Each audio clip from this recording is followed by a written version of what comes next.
Mot final de l'auteur. C'est bien parce que vous désiriez connaître la fin de l'histoire d'Alex que je vous l'ai écrite. Mais, le plus stimulant ne reste-t-il pas le chemin que l'on parcourt? L'arrivée n'est que la conséquence des efforts entrepris, que le dénouement, que la conclusion. N'avez-vous jamais remarqué à quel point l'excitation des enfants est soutenue pendant plusieurs jours à l'approche de Noël, puis s'intensifie à la distribution des cadeaux, pour finalement se dissiper à une vitesse impressionnante?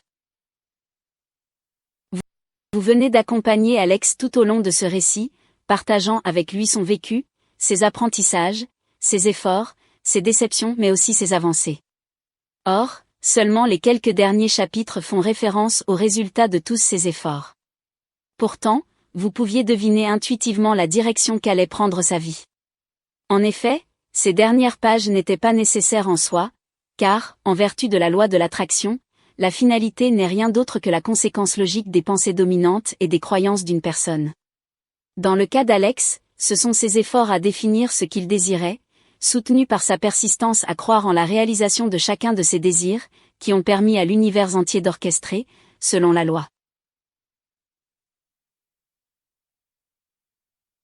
naturelle de l'attraction, les circonstances miraculeuses, les rencontres fortuites, les événements imprévus, les idées inspirées et les intuitions qui permirent la transformation progressive de sa réalité physique en la vie qu'il avait imaginée.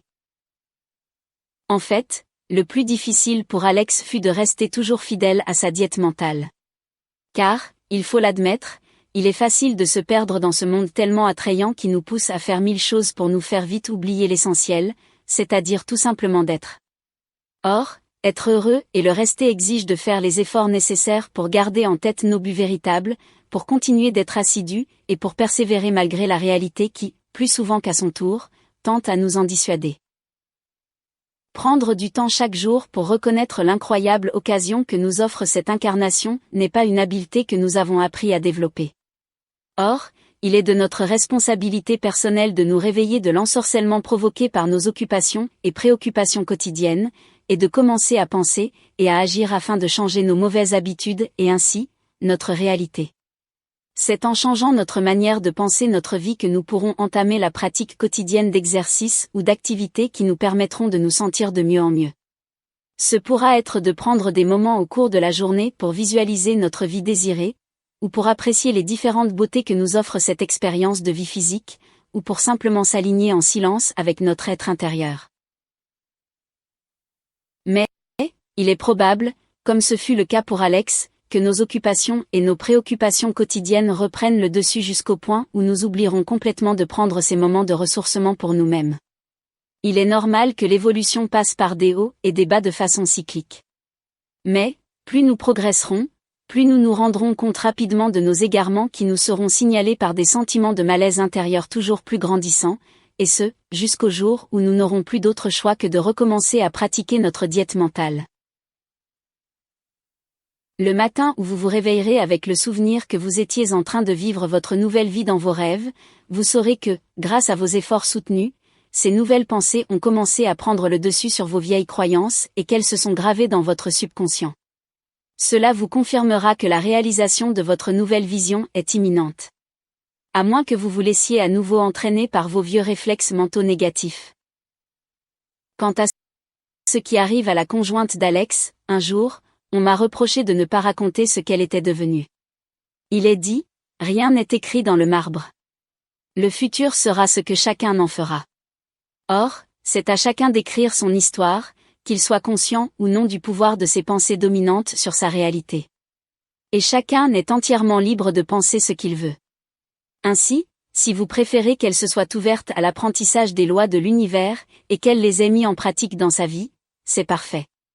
Ou peut-être aura-t-elle continué de faire ses choix en fonction des craintes et des peurs qui l'habitent, c'est aussi parfait parce que la loi de l'attraction l'aura attirée naturellement vers d'autres personnes qui pensent et agissent comme elle. Et comme je dis souvent, ce n'est pas la fin du monde.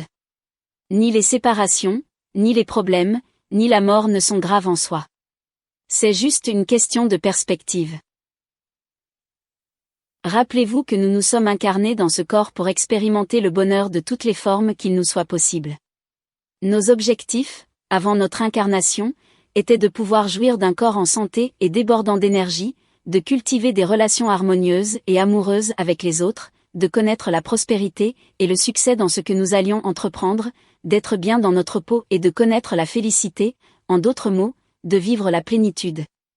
Or si cela n'est pas encore votre réalité, sachez que vous pouvez, dès maintenant, reprendre le contrôle conscient et délibéré de votre expérience terrestre, la modifier et l'amener, peu à peu, dans l'orientation dont vous avez toujours rêvé, celle qui vous permettra de la maximiser. Il n'est jamais trop tard pour reprendre la maîtrise de votre vie, que ce soit pour recouvrer une santé parfaite, pour rehausser l'état de vos finances ou développer des relations harmonieuses. Il n'y saurait y avoir de situation si grave que vous ne pourriez la renverser en choisissant des pensées différentes. En effet, il n'existe aucune situation, aussi extrême qu'elle puisse paraître, qui ne soit irréversible. L'expérience humaine est remplie de témoignages de tels revirements exceptionnels, que l'on parle de rémission de maladies soi-disant incurables, de virages phénoménaux de la situation économique de plusieurs personnes, et j'en passe. Soyez reconnaissants pour tout ce que vous avez expérimenté jusqu'à aujourd'hui, de bon et de moins bon, car cela vous a permis d'évoluer jusqu'à la personne que vous êtes devenue. Et c'est grâce à ces expériences que vous avez attiré à vous ce livre. Or, maintenant, c'est à vous seul que revient la décision de faire les efforts afin de rendre optimale votre expérience de vie. N'oubliez jamais que le fait d'être heureux n'est rien d'autre que de prendre la décision de penser et d'agir comme une personne heureuse. C'est seulement une question d'attitude, soit celle de cesser d'accorder votre attention sur ce qui vous rend malheureux et de l'accorder seulement sur ce que vous voulez réellement voir apparaître dans votre expérience de vie.